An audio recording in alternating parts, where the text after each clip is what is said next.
स्वागत है दोस्तों आप सभी का पीटीआर एकेडमी में। और हमें ऋचा देखिए, हम इसमें आज मेडिवल हिस्ट्री देखेंगे। मेडिवल हिस्ट्री में पिछले वीडियो में हमने जो गुलाम वंश है वो पूरा कंटिन्यू कर लिया। हम दिल्ली सल्तनत के बारे में पढ़ रहे हैं। आज हम जो देखेंगे वो खिलजी वंश देखेंगे। जो खिलजी वंश है वो 1290 से 1320 तक चलता है।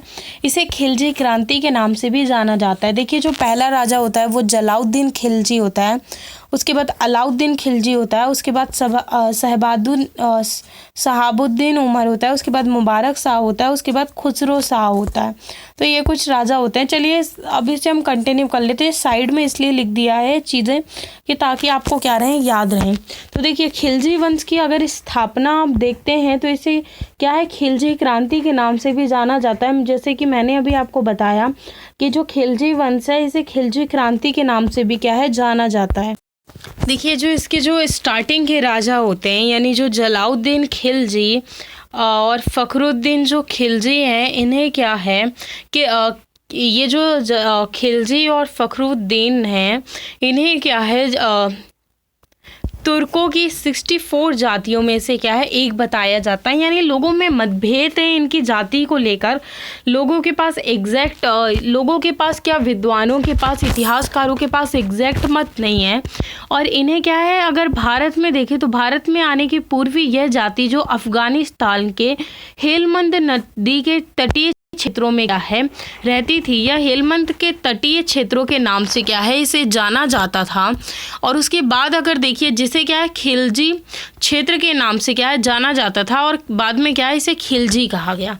तो देखिए, जो जहाँ से ये आते हैं अफगानिस्तान के हेलमंद नदी से आते हैं, इसके तटीय क्षेत्रों को क्या है उसके खिलजी क्षेत्र के नाम से क्या है जाना जाता था, और जिसे बाद में क्या है खिलजी कहा गया। तो इसके पहले राजा के बारे में देखते हैं। जो पहला राजा था खिलजी वंश का वो कौन था, जलाउद्दीन खिलजी था। और इसका जो टाइम पीरियड था वो 1290 से 96 तक था। और यही क्या था खिलजी वंश का, यानी जो जलाउद्दीन खिलजी था वही क्या था खिलजी वंश का संस्थापक था। तो याद रखिएगा। उसके बाद इसने क्या है सुल्तान मुगिसुद्दीन की क्या है उपाधि धारण की थी। किसने, जलाउद्दीन खिलजी ने। और क्या था, ये जो सुल्तान था वो एक उदार वृत्ति का क्या था सुल्तान था। और ये जो सुल्तान था वो विद्रोहियों को क्या है दंडित ना कर क्या कर देता था, क्षमा कर देता था। क्यों? क्योंकि ये क्या था उदार प्रवृत्ति का था। लोगों में क्या है, लोगों में इसके अंदर लोगों को माफ़ करने की क्या थी, प्रवृत्ति थी। उसके बाद अगर देखिए जो कड़ा का जागीरदार था जो मलिक छज्जू, वो क्या था बलबन का भतीजा था। तो कौन, कड़ा का जो जागीरदार था मलिक छज्जू, वो क्या करता है कि उसने क्या है कड़ा से क्षेत्र पर क्या है विद्रोह कर दिया, और सुल्तान ने उसे क्या है दंडित नहीं किया। यानी जो कड़ा का जागीरदार था मलिक छज्जू, ये क्या है सिर्फ इसकी विशेषता बताई गई है, इसकी उदारता की कि ये कितना उदार था। तो कड़ा के क्षेत्र पर क्या है विद्रोह किया था सुल्तान ने, तो उस पर फिर भी उसे क्या है दंडित करने की बजाय इसने क्या है माफ़ कर दिया था, उसे दंड नहीं किया था, बल्कि शांतिपूर्वक उसे मुल्तान भेज दिया। और उसके स्थान पर जलाउद्दीन ने अपने भतीजे अलाउद्दीन को कड़ा पर क्या है जागीरदार नियुक्त किया। यानी जो कड़ा की जागीरदारी पर किसने, मलिक छज्जू ने विद्रोह कर दिया था, तो बाद में उसे हटाकर मुल्तान भेज दिया गया, और उसका नया जागीरदार किसे बनाया गया, अलाउद्दीन को बनाया गया। उसके बाद क्या देखिए, मैं इसमें जो एंशिएंट हिस्ट्री या मॉडर्न हिस्ट्री में मैं जो चीज़ें थी वो डायरेक्टली क्या है एक्सप्लेन करते जा रही थी, क्योंकि क्या होती थी स्ट्रेट फॉरवर्ड होती थी सीधी। लेकिन इसमें क्या है काफ़ी सारी चीज़ें होती है, काफ़ी सारे प्लेस के नाम होते हैं, काफ़ी सारे राजाओं का रोल होता है मेडिवल हिस्ट्री में। इसीलिए जो मैं चीज़ें हैं वो काफ़ी बार दोहराते जा रही हूँ, काफ़ी बार एक्सप्लेन करते जा रही हूँ, ताकि जो चीज़ें हैं वो आपके दिमाग में अच्छे से बिल्कुल बैठ जाएं। उसके बाद दिल्ली के ठगों का दमन न करके उन्हें क्या है नाव से बंगाल भेज दिया। ये भी क्या है इसकी एक उदारता का उदाहरण है कि क्या दिल्ली में जो ठग थे उन्होंने क्या है इसके क्षेत्र में ठगी की, लेकिन उन्हें क्या है इसने उनका दमन करने नहीं किया और उन्हें क्या है बंगाल भेज दिया। उसके बाद क्या है सीढ़ी मौला फारस संत ने क्या है संदेह के रूप में फांसी की सजा दे दी। तो ये चीज़ है इसकी। उसके बाद क्या है इसकी राजनीतिक उपलब्धि देखते देखते हैं कि इसकी राजनीतिक उपलब्धियां क्या है। तो इसके काल में क्या है, मंगोल आक्रमणकारी अब्दुल्ला पर भारत का क्या हुआ, आक्रमण हुआ। यानी मंगोल आक्रमणकारी था, तो इसने क्या है, मंगोल आक्रमण ने जो अब्दुल्ला था उसने क्या है, भारत पर आक्रमण किया, जिसे जलाउद्दीन ने क्या है, विफल कर दिया था। ठीक है। दूसरा मंगोल आक्रमण मंगोल नेता हलाकू के पौत्र उल्गू के नेतृत्व में हुआ। ठीक है, तो ये चीज़ याद रखिएगा। दूसरा भी क्या होता है, युद्ध होता है। तो उल्गू ने क्या है, इस्लाम धर्म को क्या है, स्वीकार किया और सुल्तान से भारत में रहने का क्या किया, आग्रह किया।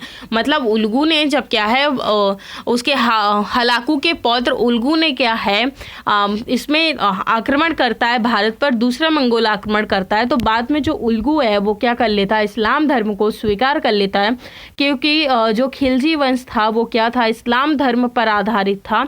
तो वो क्या करता है, बाद में सुल्तान से क्या करता है, ये आग्रह करता है कि वो भारत में ही रहना चाहता है और क्या इस्लाम धर्म को स्वीकार करना चाहता है। बाद में जो सुल्तान था वो क्या करता है, यानी जो राजा था वो उससे क्या करता है, अपनी पुत्री का विवाह जो है वो किससे कर देता है, उल्गू से कर देता है। और दिल्ली समीपवर्ती क्षेत्र पर क्या है, मंगोलों को बसने के लिए क्या है, कुछ जमीन दान में दे देता है। ठीक है, याद रखिएगा। उसके बाद जो क्या था, जिसे किस नाम से जाना गया, बाद में उस जमीन को मंगोल नौ मुस्लिम के नाम से क्या है, जाने लगा। और वो कहाँ जो ज़मीन दी थी वो कहाँ की दी थी, मुगरालपुर नामक एक बस्ती दी थी उसने। ठीक है, ये चीज़ है वो याद रखिएगा। जो फैक्ट्स मुझे, देखिए इसमें मेडिवल हिस्ट्री में फैक्ट्स काफ़ी ज़्यादा होते हैं, तो जितने फैक्ट्स मुझे कुछ पता हैं और जितने मुझे कुछ मिल पाते हैं जो ऑथेंटिक सोर्स से हैं, तो वो मैं क्या है आप लोगों को बता देती हूँ। और देखिए ये इस नोट्स वगैरह के लिए क्या है, काफ़ी मैंने स्टैंडर्ड बनाने में यूज़ किए हैं, काफ़ी स्टैंडर्ड नोट्स यूज़ किए हैं, और जो सोर्सेस है वो भी काफ़ी स्टैंडर्ड यूज़ किए हैं। तो चलिए, इसके काल में क्या है, अलाउद्दीन ने 1292 में क्या है, भिलसा अभियान किया, और जिसमें क्या है, अपार धन की प्राप्ति हुई। यानी इसी के काल में किसने, अलाउद्दीन ने क्या है, 1292 में किसका अभियान, भिलसा का अभियान किया था, जिसमें क्या है उसे काफ़ी ज़्यादा धन प्राप्त हुआ था। और 1296 ईस्वी में क्या है, अलाउद्दीन ने अपने चाचा की अनुमति के बिना देवगिरी अभियान किया, और आर्थिक दृष्टिकोण से यह अभियान क्या था, अत्यंत सफल रहा। देखिए जो अलाउद्दीन था वो क्या, जो अलाउद्दीन था उसने क्या, अपने चाचा की अनुमति के बिना, यानी जलाउद्दीन की अनुमति के बिना उसने दोबारा अभियान कहाँ का करता है, देवगिरी का भी अभियान करता है, जो क्या है आर्थिक दृष्टिकोण से क्या है, काफ़ी इम्पॉर्टेंट माना जाता है, काफ़ी वो रहता है। उसके बाद जब वो देवगिरी के अभियान से लौटता है, पहला जो उसका अभियान था अलाउद्दीन का, वो कहाँ का था, भिलसा का अभियान था। उसके बाद जो दूसरा होता है वो कहाँ होता है, देवगिरी का अभियान होता है। उसके बाद जब वो देवगिरी के अभियान से लौटता है, तो उस लौटने के बाद ही अलाउद्दीन ने क्या है, कड़ा के क्षेत्र में 20 जुलाई 1296 में क्या है, जलाउद्दीन की हत्या कर अपने आप को क्या है, सुल्तान घोषित कर लिया। यानी जब वो देवगिरी के अभियान से लौटा तो उसकी क्या है, जो मंशाएं थी वो क्या है, काफ़ी ज़्यादा बढ़ गई थी, और फिर उसने क्या है, अपने आप को 1296 में क्या है, उसको मार कर राजा को, यानी जलाउद्दीन को मार कर बाद में कौन राजा बनता है, अलाउद्दीन बनता है। और उसने अपना जो पहला जो अभिषेक है वो कहाँ करवाया था, कड़ा में करवाया था। और फिर 22 अक्टूबर 1296 में क्या है, दिल्ली में उसने क्या है, अपना दूसरा राज्याभिषेक करवाया था। यानी ये चीज़ तो पता है, फॉर्मेलिटी के लिए जब जो राजा बनता है तो उसका राज्याभिषेक किया जाता है। उसके बाद देखिए क्या है, इन्होंने क्या है 1304 में क्या है, मंगोल आक्रमण से सुरक्षा हेतु राजधानी क्या है, दिल्ली में बना ली थी। उसके बाद देखिए अलाउद्दीन खिलजी के बारे में देखते हैं, जो 1296 से 1316 तक बनता है, और ये क्या था, जलाउद्दीन का भतीजा था। बात वही हो गई कि जो जलाउद्दीन खिलजी था वो अलाउद्दीन खिलजी का क्या था, चाचा था, या आप ऐसा कह सकते हैं कि जो जलाउद्दीन था वो अलाउद्दीन खिलजी का क्या था, भतीजा था। उसके बाद इसने क्या है, इसने द्वितीय सिकंदर और अली गुरशाब, चलिए इसकी क्या है, कुछ पहले हम पृष्ठभूमि देख लेते हैं, यानी इसकी जो स्टार्टिंग की जो लाइफ थी वो देख लेते हैं। तो जलाउद्दीन खिलजी के समय में क्या है, अलाउद्दीन को आमीर तुजुक समारोहों का प्रधान तो देखिए जो जलालुद्दीन के समय में क्या है, इसे आमिर तुजुक यानी समारोहों का प्रधान था। इसके बाद क्या है, उसे कड़ा का जागीरदार बनाया गया और 1292 में क्या है, भिलसा का सफल अभियान करता है। उसके साथ साथ कड़ा के साथ साथ क्या है, इसे अवध का भी क्या है, जब ये भिलसा का क्या करता है, अभियान करता है, इस सफल अभियान होता है, तो जलालुद्दीन जो खिलजी होता है वो खुश होकर इसे कहाँ का, अवध का भी क्या है, जागीरदार बना देता है और इसके अतिरिक्त इसे क्या है, सेनापति का पद भी क्या है, दे देता है। यानी इसका क्या कर देता है, प्रमोशन कर देता है, आज की लैंग्वेज में इसे कहा जा सकता है। उसके बाद क्या होता है कि देखिए 20 जुलाई 1296 को क्या है, ये अलाउद्दीन खिलजी क्या करता है, अपने चाचा की हत्या करके क्या करता है, अपना पहला राज्याभिषेक कहाँ करवाता है, कड़ा में करवाता है, जो मैंने अभी आपको बताया। और जो दूसरा राज्याभिषेक है वो कहाँ, अक्टूबर 1296 को क्या है, बलबन के लाल महल दिल्ली में हुआ था। ये चीज़ याद रखिएगा। उसके बाद अलाउद्दीन के शासन में होने वाले कुछ विद्रोहों के कारण देख लेते हैं और रोकने का प्रयास देख लेते हैं। तो पहला जो कारण है वो देख लेते हैं। तो क्या था, जो साम्राज्य के कुछ लोगों के पास क्या था, अनावश्यक धन एकत्रित हो गया था, यानी बहुत सारा धन एकत्रित हो गया था। और प्रथम आदेश जारी करते हुए क्या है, कहा गया था कि ऐसे सभी भूमि, यानी ऐसी सभी भूमि जो गलत तरीके से लोगों से अधिग्रहित कर ली या गलत तरीके से इनाम या पेंशन के रूप में जो पैसा ले रहे हैं, उन्हें रोक दिया जाएगा। तो वही चीज़ है कि इसमें इसीलिए क्या था, जो इसका पहला कारण था वो हुआ था क्योंकि लोगों ने क्या है, काफ़ी ज़्यादा धन एकत्रित कर लिया था। और देखिए जब आपके पास धन आने लगता है ना, तो जो आपकी लालसा होती है वो क्या होती है, बढ़ती जाती है। आपको ऐसा फील होता है कि आप और कितना ज़्यादा क्या कर लें, इकट्ठा कर लें। तो जो धन होती है वो बहुत ज़्यादा बुरी बला होती है, ऐसा कह सकते हैं। उसके बाद देखिए जो दूसरा कारण था वो क्या था, तत्कालीन समय में अमीर वर्ग क्या है, एकजुट होकर और अलग अलग षड्यंत्र रचा करते थे। इसके समय में एक युद्ध का कारण ये भी था कि जो अमीर वर्ग थे वो क्या हो गए थे, एकजुट हो गए थे। लेकिन इसका कारण जो था उसका समाधान इसने क्या किया, तो समाधान इसने ये किया कि अलाउद्दीन ने क्या है, गुप्तचर व्यवस्था मजबूत करने का क्या दिया, आदेश दिया, ताकि षड्यंत्रों की जानकारी जो है वो समय पर ही हो जाए। यानी जो लोग षड्यंत्र कर रहे हैं तो वो गुप्तचर के माध्यम से क्या है, डायरेक्टली किसे, अलाउद्दीन खिलजी को पता चल जाए। उसके बाद तीसरा कारण देखते हैं, अमीर वर्ग के जो लोग थे वो अक्सर दावतों का आयोजन करते थे और खुले रूप में मद्यपान करते थे तथा षड्यंत्र रचते, मतलब कि वही ड्रिंक वगैरह करते थे, शराब वगैरह पीते थे और दावतों का अक्सर आयोजन करते रहते थे, षड्यंत्र करते थे। तो सीधी सी बात है, दावतों का आयोजन तो करेंगे क्योंकि पैसा इनके पास क्या है, भरपूर है, पैसे की तो क्या है, कोई प्रॉब्लम है नहीं। तो इसके बाद क्या है, अलाउद्दीन खिलजी ने क्या किया, ना केवल दावतों पर रोक लगाया बल्कि मद्यपान का क्या कर दिया, निषेध कर दिया। यानी अब उसके राज्य में कोई भी आदमी ड्रिंक नहीं करेगा। उसके बाद चौथा कारण देखते हैं कि क्या था, इसमें अमीर लोग जो थे आपस में क्या है, वैवाहिक संबंध स्थापित कर मजबूत हो जाते थे और साम्राज्य के लिए खतरा उत्पन्न करने लगते थे। वही चीज़ है कि क्या करते थे, आपस में वैवाहिक संबंध स्थापित करते थे। तो अब इसके लिए इसने समाधान क्या किया, तो अमीरों के आपसी वैवाहिक संबंध पर क्या लगा दिया, रोक लगा दिया और कहा कि जो अमीर हैं वो क्या है, आपस में वैवाहिक संबंध स्थापित करने से पूर्व सुल्तान की क्या लेंगे, अनुमति लेंगे। यानी अब जब मर्जी के डायरेक्टली वो क्या है, नहीं कर सकते थे वैवाहिक संबंध स्थापित। अब जब उन्हें वैवाहिक संबंध अगर स्थापित भी करने हैं, वैसे तो कर नहीं सकते, लेकिन अगर करने हैं तो सुल्तान की यानी अलाउद्दीन खिलजी की अनुमति उन्हें लेनी होगी। उसके बाद सर्वप्रथम मद्यपान में निषेध अगर कहा जाए तो वो भी किसने, अलाउद्दीन खिलजी ने ही लगाया था। उसके बाद अलाउद्दीन खिलजी का हम राजत्व सिद्धांत देखते हैं कि उसके राज्य का क्या सिद्धांत था। तो राजत्व सिद्धांत को 3 बातों पर आधारित किया जा सकता है। देखिए जो पहला है वो क्या है, निरंकुशता, मतलब क्या है, निरंकुश शासन का होना। जो शासक था वो क्या था, निरंकुश था। उसके बाद क्या है, दूसरा धर्म व राज का पृथकीकरण, यानी धर्म और राज्य जो था वो क्या था, अलग अलग था। तीसरा क्या है, साम्राज्यवाद, ये क्या था, साम्राज्यवादी नीति को फॉलो करता था। उसके बाद देखिए जो शासक क्या था, स्वयं से अपनी सत्ता स्थापित करता था और सत्ता प्राप्त करने में उलेमा वर्ग ना आम जनता ना तो ईश्वर की सहायता से शासन प्राप्ति की। यानी क्या है, ये शासन खुद प्राप्त करता था, ना ये आम जनता, ना तो ईश्वर, ना ही जो उलेमा वर्ग यानी मुस्लिमों के टीचर कहे जाते हैं जिन्हें, तो किसी की क्या है ये सहायता नहीं लेता था और खलीफा से शासन करने का अधिकार पत्र भी नहीं प्राप्त किया।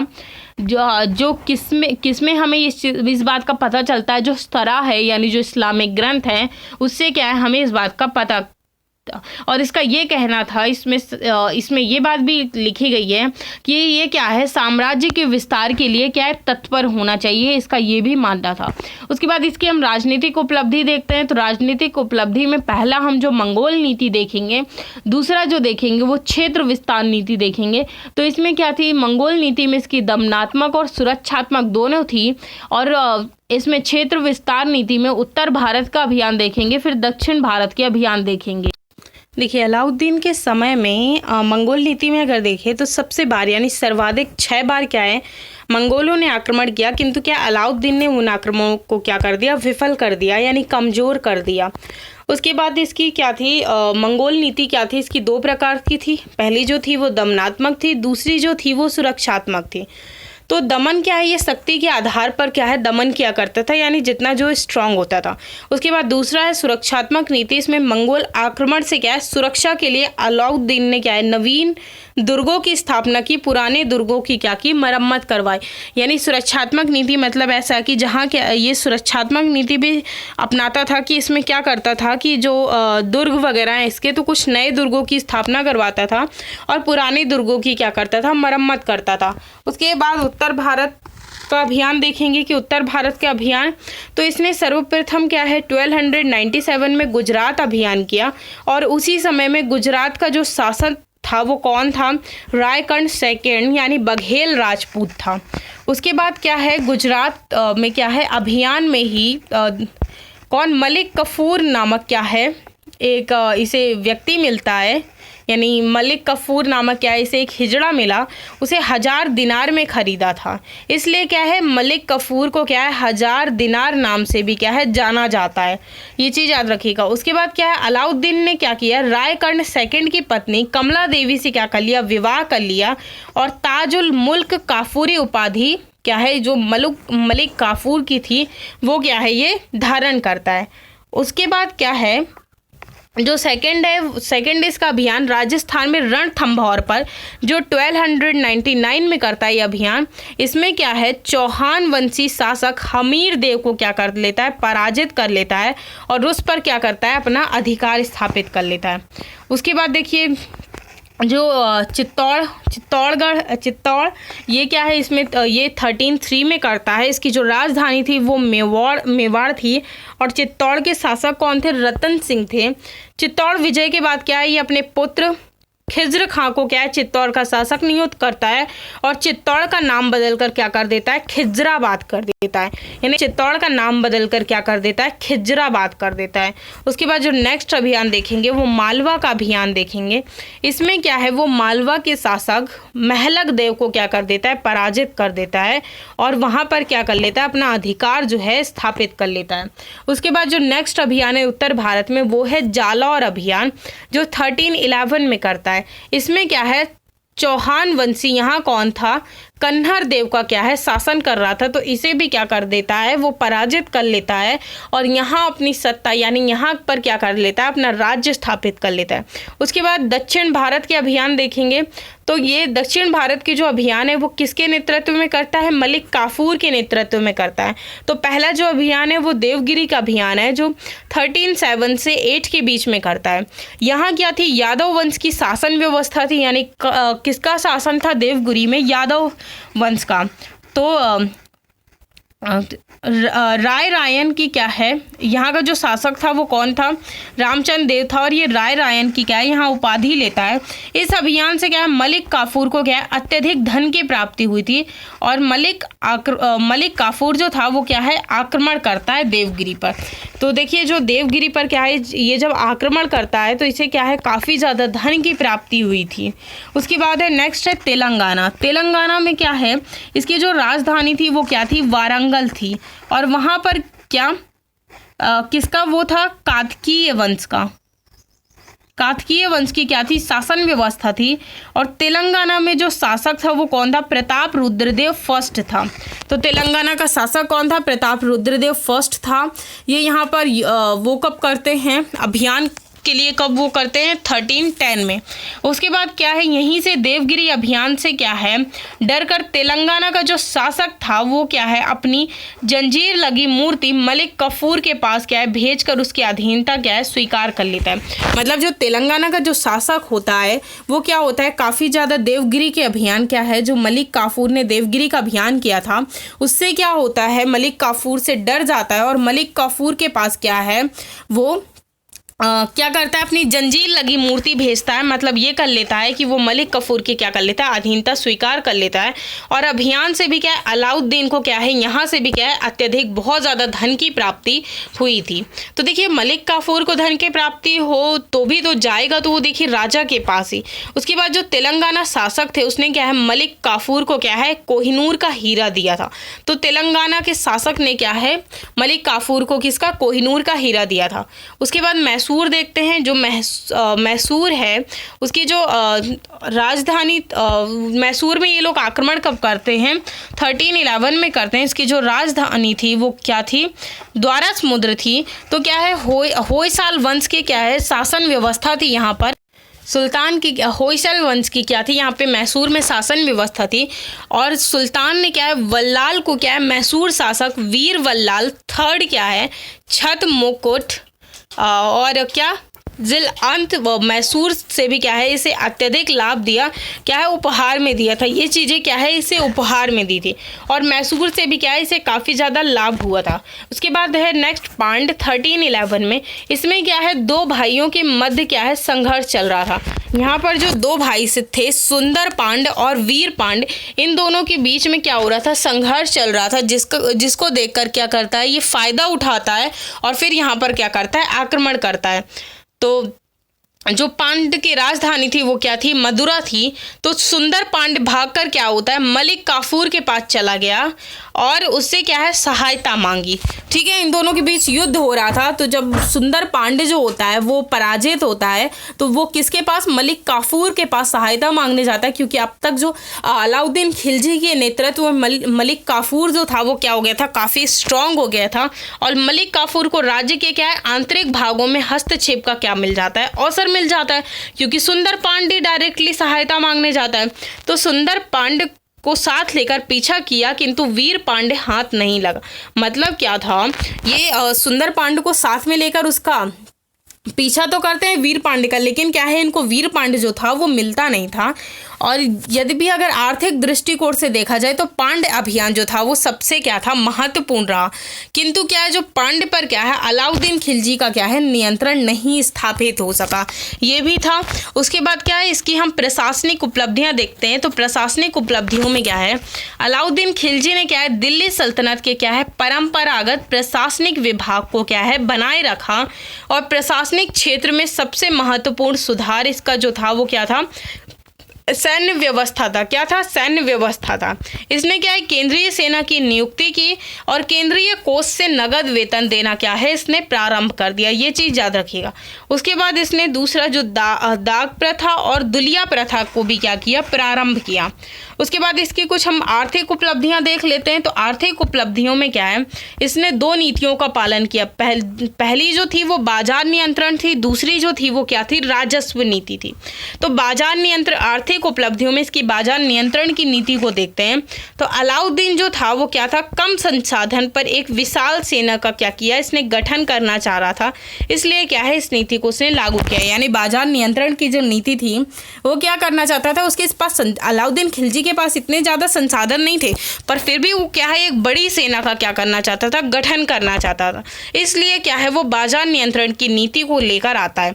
इसकी विशेषताएं देखते हैं इस नीति की क्या क्या थी। तो सभी वस्तुओं के मूल्य उत्पादन की लागत को क्या कर दिया जाएगा, लागत के आधार पर निश्चित किया जाएगा और किसी भी व्यक्ति को निर्धारित मूल्य से अधिक खरीद व बिक्री करने पर क्या है प्रतिबंध कर दिया। यानी जितना मूल्य दिया गया है उतने में ही वो खरीद सकता था और बेच सकता था। इसके लिए क्या, और अगर ऐसा कोई नहीं करता तो इसके लिए क्या था, कठोर दंड का प्रावधान था। यानी उसे क्या है, दंड दिया जाएगा अगर वो व्यक्ति इस बात को नहीं मानता है। उसके बाद जो दूसरी नीति थी वो क्या थी, दूसरी नीति देखते हैं क्या थी। अनाज को एकत्रित करने के लिए शासकीय भंडारण की क्या थी, व्यवस्था की। क्या किया, अनाज को क्या करने के लिए, एकत्रित करने के लिए। उसके बाद जो तीसरा था, बाजार नियंत्रण को क्या है, क्रियान्वयन करने के लिए क्या है, एक विभाग का क्या किया, गठन किया, जिसे दीवाने रियासत का कहा जाता है। और दीवाने रियासत के अंतर्गत क्या है, सहना ए मंडी, यानी सहना ए मंडी क्या था, बाजार आदि क्षेत्र क्या था, कार्य करता था। उसके बाद क्या है, सभी व्यापारियों को सहना ए मंडी के दफ्तर में क्या है, पंजीकरण कराना अनिवार्य था। अर्थात व्यापार करने के अधिकार जो है वो पंजीकृत लोगों को ही था। तो जब इन्होंने व्यापारियों को क्या है, व्यापार का जो इनके राज्य में अब जो व्यापार करेगा उसे क्या है, पंजीकरण कराना होगा। और जो पंजीकरण करवाया होगा जिसने, यानी जिसके पास जो पंजीकृत व्यापारी होगा सिर्फ वही क्या है, व्यापार कर सकता था। अब इसके क्या है, कुछ महत्वपूर्ण विशेषताएं देख लेते हैं बाजार नियंत्रण की। तो क्या थे इसमें, क्या है, उसने अलाउद्दीन ने क्या है, 3 प्रकार के बाजार बनाए थे। पहला जो था वो क्या था, गल्ला मंडी था। दूसरा जो था सराय ए अदल था और तीसरा था मवेशियों का बाजार। तो गल्ला मंडी में देखते हैं इसमें क्या था, अलाउद्दीन ने सभी दिल्ली के समीपवर्ती यानी 320 किलोमीटर की परिधि वाले क्षेत्र, यानी जो आसपास आते थे, को खालसा भूमि घोषित किया और जहां से राजस्व के रूप में उपज का क्या है, 1/2 भाग उसे क्या है, प्राप्त होता था। उसने क्या है, सभी को खालसा भूमि में क्या कर दिया, परिवर्तित कर दिया। और सभी किसानों को यह निर्देशित किया गया कि वह अपने पास केवल 10 मन अनाज रखेंगे और अगर उससे अधिक उत्पादन होता है तो सरकार द्वारा निर्धारित मूल्य पर उसे बेच देंगे। यानी जितना मूल्य जो सरकार देगी उतने में क्या है, उन्हें बेचना पड़ेगा। सिर्फ वो 10 मन ही क्या है, अनाज रख सकते थे। उसके बाद जो नेक्स्ट नीति थी वो क्या थी, सराय ए अदल की नीति थी। इसमें क्या था, इसमें नीति में क्या था, दिल्ली में क्या है, बदायूं द्वार के समीप क्या है, निर्मित वस्तु का क्या था, बाजार था। इसमें क्या है, तेल, घी, शक्कर, कपड़े, काफ़ी सारी वस्तुएं निर्धारित मूल्य पर मिलते थे, यानी जितना निर्धारित किया जाता था। और इसी बाजार में मुल्तानी व्यापारियों की क्या है, विशेष भूमिका थी। क्यों, क्योंकि वही बाह्य व्यापार को क्या है, को लाकर खरीद बिक्री किया करते थे और उनके पास पूंजी का अभाव था, जिससे व्यापार को बढ़ावा देने के लिए मुल्तानियों को 20 टन टंका देने का क्या दिया गया, आदेश दिया गया। तो ये चीज़ भी क्या थी, इसकी कुछ खास थी। उसके बाद मवेशियों का बाजार देखते हैं। तो ये क्या था, किस्म के आधार पर क्या है, वस्तु का मूल्य निर्धारण करना होता था। यानी वस्तु के आधार पर, वस्तु किस प्रकार की है उसके आधार पर क्या है, उसका मूल्य का, उस वस्तु के मूल्य का निर्धारण किया जाता था। उसके बाद इसकी नेक्स्ट जो नीति है वो राजस्व नीति है। राजस्व नीति में इसकी भू राजस्व नीति देखते हैं और अन्य राजस्व नीति देखते हैं। तो भू राजस्व जो नीति जो थी वो क्या था, इसके आय का मुख्य क्या था, स्रोत था। और उसके निर्धारण के क्या थे, 2 प्रकार थे। एक था बटाई प्रणाली और एक था मसाहत प्रणाली, यानी मापन प्रणाली।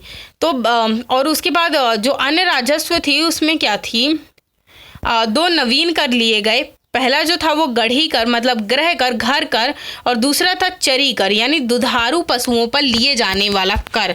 ठीक है। तो और इसमें क्या था, हिंदू व्यापारियों से क्या है 10% और मुस्लिमों से क्या है 5% लिया जाता था।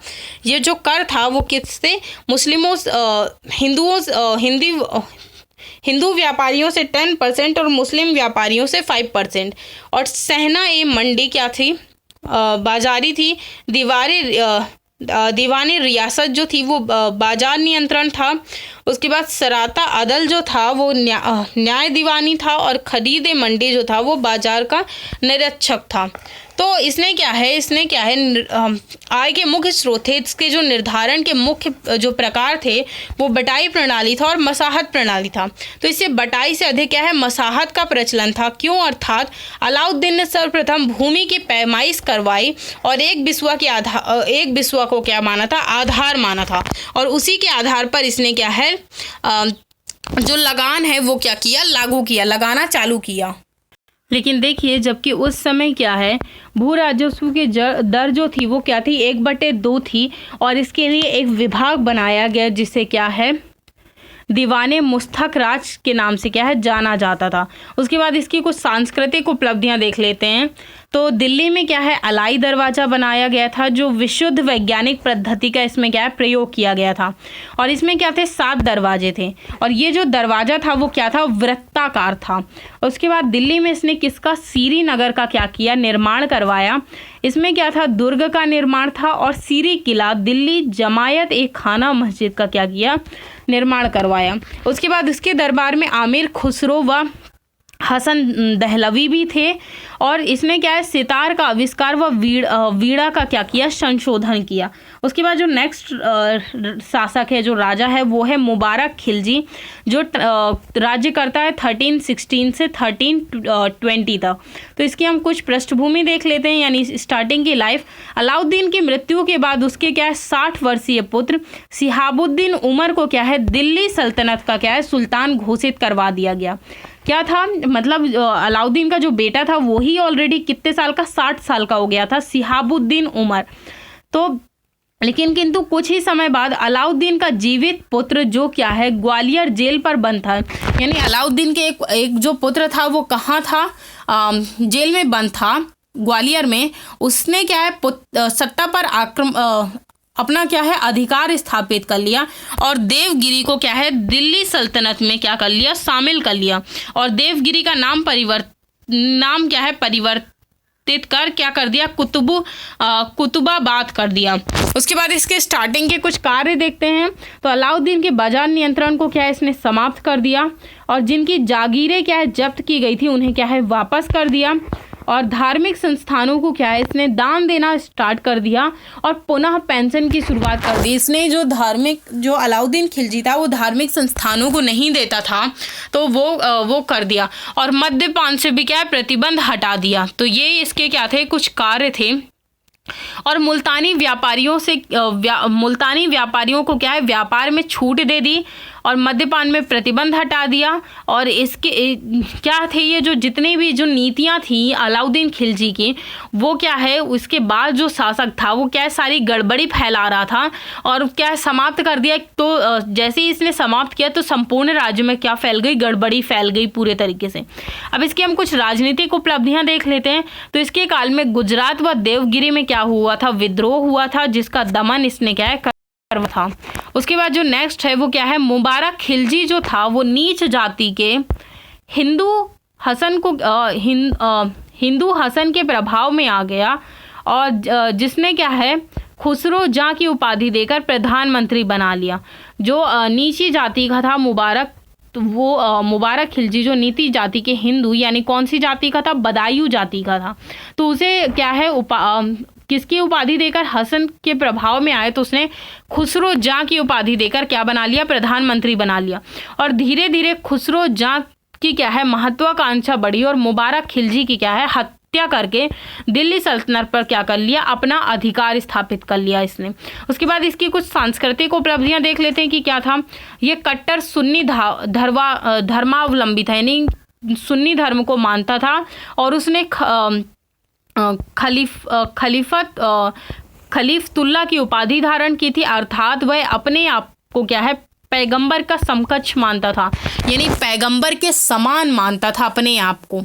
उसके बाद जो नेक्स्ट शासक है वो है हमारा खुसरो शाह, जो 1320 में बनता है। तो खुसरो खां ने नाम परिवर्तित कर क्या कर लिया, खुसरो शाह रख लिया। यानी जो खुसरो खां की उसे उपाधि दी गई थी, तो उसने क्या है, अपना नाम परिवर्तित करके क्या रख लिया, खुसरो शाह रख लिया। और उसने पैगंबर का सेनापति की क्या की, उपाधि धारण की। उसके बाद इसने हिंदू धर्म को बढ़ावा देने के कारण क्या है, यह मुसलमानों में क्या हो गया, अप्रिय हो गया। क्योंकि क्या था, सारे इस्लाम धर्म में था, ये हिंदू धर्म का था। तो इसने क्या है, हिंदू धर्म का जैसे ही प्रचार प्रसार किया तो मुसलमानों में क्या हो गया है, ये अप्रिय हो गया। और उसी समय लाहौर व दीपालपुर, गाजी मलिक तुगलक को दीपालपुर का सूबेदार उसने खुसरो शाह के विरुद्ध क्या किया, कूच कर दिया।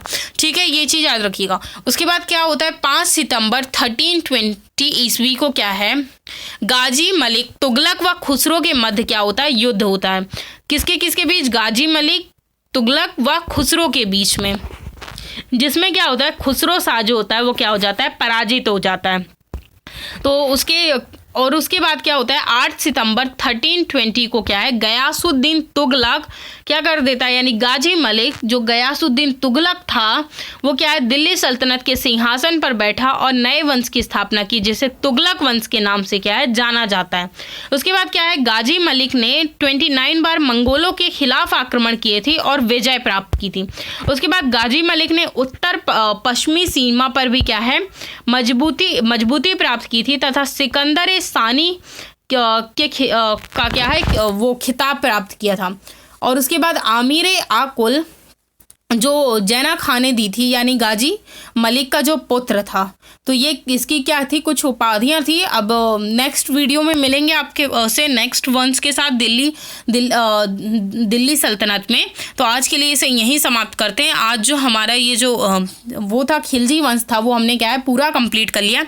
अब आपसे नेक्स्ट वीडियो में नेक्स्ट वंश के साथ मिलते हैं, तब तक के लिए थैंक्स।